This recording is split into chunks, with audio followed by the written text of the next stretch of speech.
Hey loves, welcome to or back to my channel. If you're new to my channel, my name is Evita, and on my channel I like to post videos about my monthly budget, my journey to coming debt free, and also cash stuffing videos. So if that sounds like something you'll be interested in, go ahead and hit that subscribe button.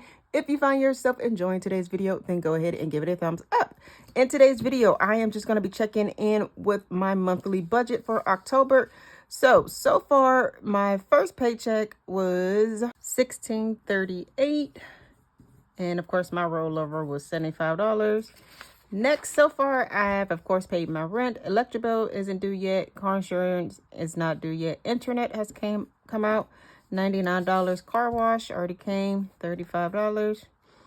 Apple, that has not come out. Boost, I haven't paid either. ID Protect, I've already paid. Oh, that's all. That's it so far for the month of October. Next, Capital One, I've paid $250. Synchrony, I paid $100. Access One, I paid $250. Gap, nothing. Student loans, nothing. UMC, I paid $100. And Piedmont, I paid $50. Next, we have.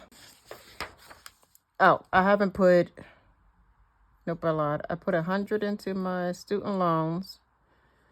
Nothing in my emergency fund. $100 into my taxes. Travel, $75. And gifts, nothing just yet. So that about sums it up. That's about it for today. It's a quick video. If you enjoyed it, give it a thumbs up, hit that subscribe button, and I will talk to you all in my next one. Bye.